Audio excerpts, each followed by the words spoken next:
bienvenue à nouveau dans la bibliothèque du CNAM, une bibliothèque qui offre, comme vous le voyez, une documentation papier nombreuse, mais aussi de nombreuses bases de données pour ses enseignants-chercheurs et les élèves du CNAM. Je suis aujourd'hui avec Catherine Delgoulet. Bonjour Catherine. Bonjour. Vous êtes professeure au CNAM, titulaire de la chaire d'ergonomie, membre du Centre de recherche sur le travail et le développement, le CRTD, mais aussi membre du CET et directrice du GIS CREAPT. En tant qu'ergonome, vous vous intéressez aux questions relatives au travail et à ses conditions d'exercice. Quels sont les principaux changements que vous avez pu repérer durant cette période que nous venons de traverser? Alors, cette crise montre en fait un certain nombre de transformations, et notamment elle montre que les relations santé-travail sont des relations complexes qu'il faut appréhender de manière nuancée. Et notamment, il me semble que cette seconde vague a permis de renforcer cet élément-là et de montrer l'importance de cette approche nuancée des relations santé-travail. Les retours que nous avons en tant qu'ergonomes des milieux professionnels permettent de distinguer notamment deux types de changements. Il y a d'une part un certain nombre de changements techniques et organisationnels qui induisent des transformations qui sont plutôt délétères pour la santé et qui se traduisent par un certain nombre de conséquences à la fois en termes d'isolement d'un certain nombre de personnes qui se sont retrouvées chez elles, isolées, sans lien avec leurs collègues, leur hiérarchie, voire sans ressources matérielles pour pouvoir travailler dans des conditions correctes. Mais aussi, ces changements ont induit parfois une intensification du travail, intensification dont on connaît déjà les effets délétères pour la santé. Et puis enfin, ces changements ont parfois de manière brutale, ont créé un certain nombre de ruptures, des ruptures qui n'ont pas permis d'assurer une continuité entre l'activité passée, professionnelle telle qu'on la connaissait, l'activité présente qu'il s'agit d'inventer au quotidien, et puis également l'activité future qui est encore très incertaine. Et cette difficulté de continuité entre ces différentes activités peut créer une spirale délétère où on perd un certain nombre de repères qui ne permettent plus ni de penser ni d'agir en situation de travail. Donc ça, c'est un versant, on va dire, des effets des changements. De l'autre côté, eh bien, il y a eu aussi un certain nombre de témoignages qui permettent de souligner que ces changements finalement ont apporté également des opportunités d'apprendre, de découvrir de nouvelles manières de travailler, de développer de nouvelles compétences et même parfois finalement de reprendre la main sur son travail en inventant, en innovant dans les manières de faire individuellement et collectivement dans ces nouvelles situations. Et donc ces changements à la fois positifs d'une certaine manière, mais aussi parfois négatifs, on se rend compte aujourd'hui dans cette nouvelle vague qu'on peut les expérimenter finalement conjointement.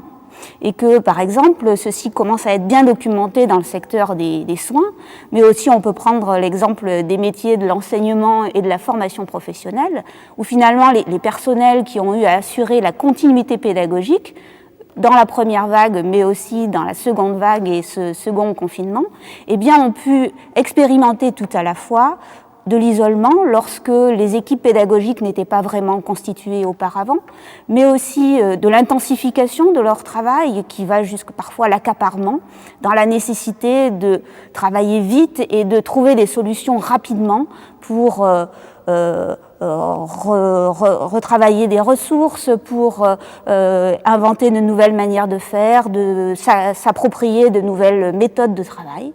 Alors ceci a aussi été une occasion d'apprendre notamment les outils numériques de l'enseignement à distance. Et puis enfin, pour ces personnes, ces deux types de confinement ont permis d'expérimenter à la fois le travail à distance, dans le premier confinement, le travail en présentiel ou semi-présentiel dans le second confinement, et de constater dans les deux cas qu'il ne suffit pas d'être confiné pour être en santé, mais il ne suffit pas non plus d'être déconfiné pour être finalement exempt de tout risque d'atteinte à la santé. Donc cette relation nuancée entre santé et travail est un élément important à prendre en considération. D'accord, donc j'entends bien effectivement toute cette complexité du plus et du moins que nous avons vécu. Après ça, on entend souvent dire que à l'occasion de cette crise et de cette pandémie, il y a eu une modification profonde justement du monde du travail. Mais la question c'est, est-ce qu'il y aura une vraie différence dans le monde d'après? Comment est-ce que tout ça va s'installer durablement? Alors, évidemment, c'est une question pas simple, hein, et j'ai pas la réponse toute faite aujourd'hui.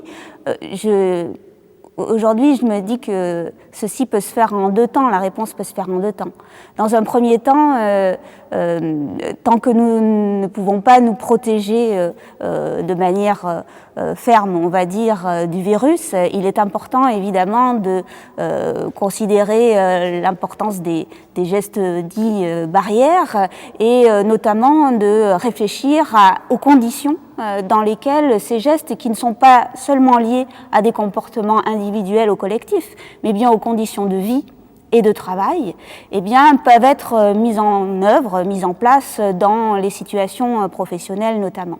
Et donc, dans ce cadre-là, il s'agit de réfléchir collectivement à leur mise en œuvre pour non pas considérer les choses de manière homogène, mais prendre en compte les particularités des situations de travail, les aléas qui ne manquent pas d'arriver dans le travail et qui finalement conditionnent la manière dont on peut finalement mettre en place ces gestes barrières. Donc ces éléments-là sont à construire évidemment en pluridisciplinarité avec les services de santé au travail, mais aussi avec l'ensemble des personnels, que ce soit les encadrants ou également les opérationnels. Et c'est dans finalement ce débat sur la manière dont on peut mettre en œuvre ces gestes barrières, eh bien que l'on peut se réapproprier le travail, des nouvelles manières de travailler dans des conditions aujourd'hui extraordinaires. Ça, c'est le premier temps, me semble-t-il.